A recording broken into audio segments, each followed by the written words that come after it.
So I want to do a short video for Friday because I like to not leave it for Friday and perhaps not do it. So I want to start with 3 prizes I have. 1 is I'm grateful to be the will and desire of my Creator. 2, I give thanks to be with companion others in the journey from birth to death. And 3, I appreciate the divine seal on all details. In Hebrew, we say divine seal is hashgacha pratis. So in the Zohar in chapter 10, Terumah, on verse 80, it says, the secret is that prophecy is transmitted to prophets in 6 grades: vision, revelation, sight, appearance, word, and burden. Burden is like, as it says in Isaiah 21:11, burden of Duma. Or that in Bamidbar, Numbers 11:11, it says that you lay the burden of this whole people on me. It says, though some see the light of the sun through a lamp, but this is a burden as light comes through great effort. It was difficult for him and he couldn't reveal it.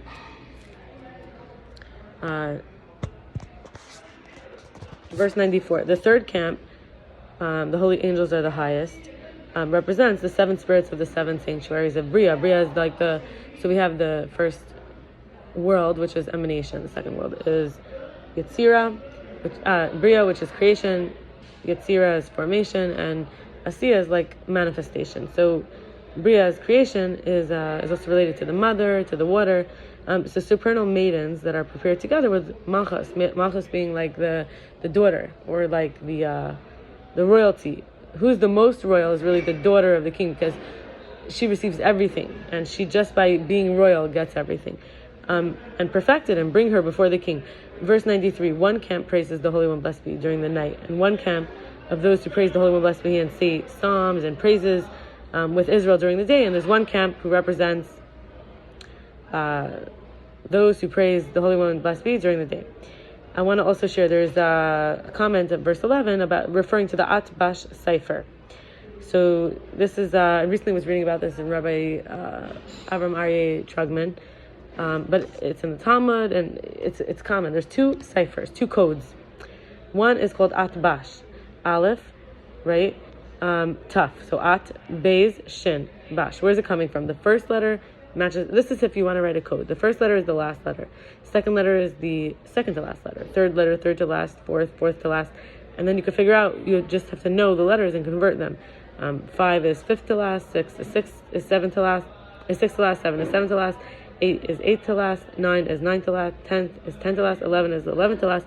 You realize that's 11 pairs. That's actually 22, and there's 22 letters. Then we have Albam cipher. So basically, you cut, now instead of going the first to the last, you cut it in half, and you do the same thing, like it ended before with Lam and Chaf. So basically, you had Aleph Taf, Beis Shin, Gimel Reish, Daled Kuf, Hey and Sadik. This is, Vav and Pei, Zayin and Ayin. Zayin is the 7th, and then the 7th to last. So Ches and Samach, Tes and Nun, Yod and Mem, and Chaf and Lamed.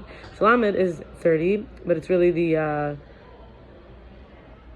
they touch each other, the 20 and 30, or Chaf, which is the 11th letter, and Lamed, which is the 12th letter.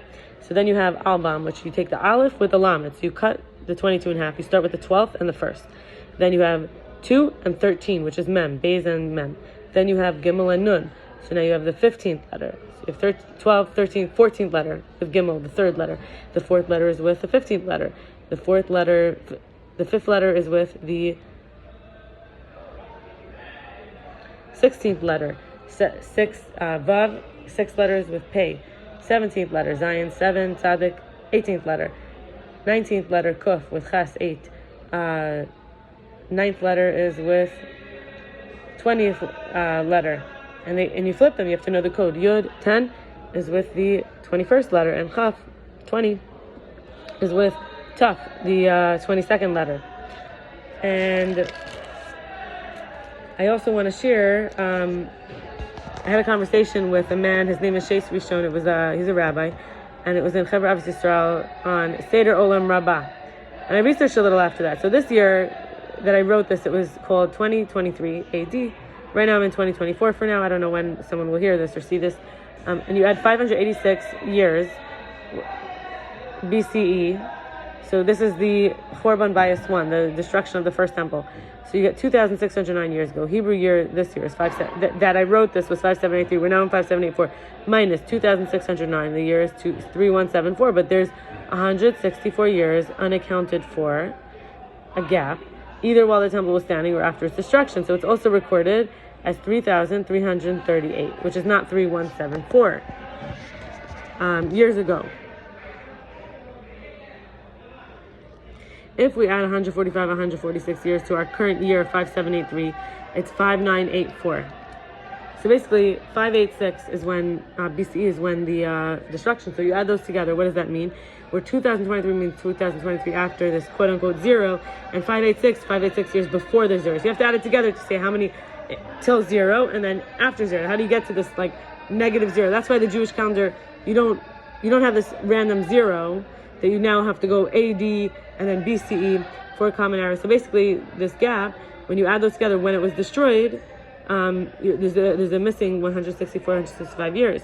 But if you add that now to 5783, it becomes 5948, or now this year it would be 5949. Potentially, the latest maximum Mashiach era begins in 6000, which would be in only 52 years.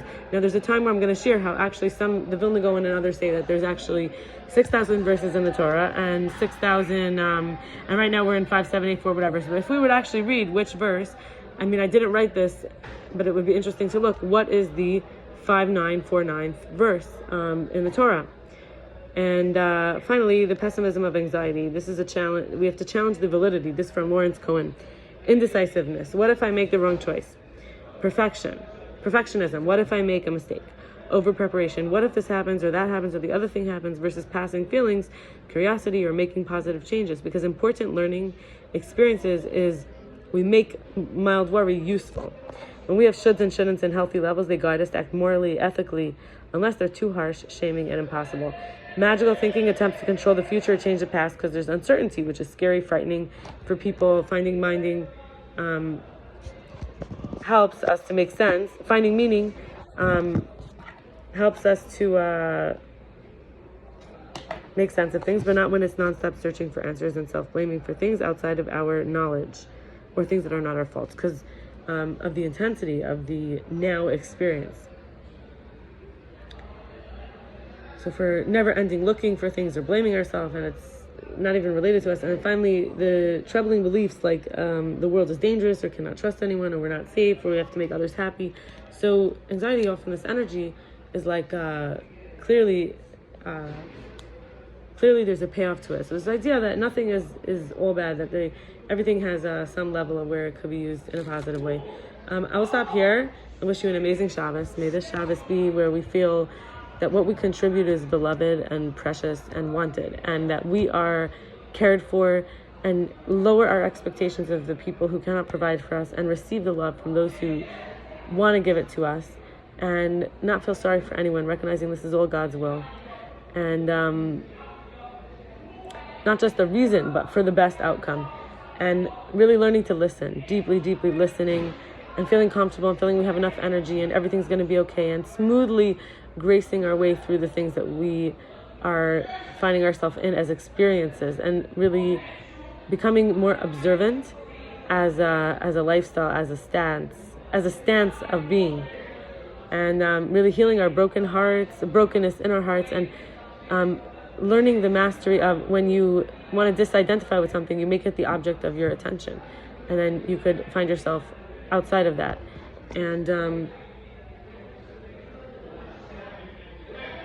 to feel satisfied and in the material world, and yet to rededicate our yearnings to the spiritual world, and to manifest with our very strong desires and magnetism in service of the collective for the greater good, kindness, and bring out the best in each other, and serving each other, and sharing as a contributor the good in offerings with each other, offering good to each other, and clarity and guidance on our home and where we are meant to go, and trusting the process, and that it's not what we thought, and that we're capable of things we forgot that we are. Amen.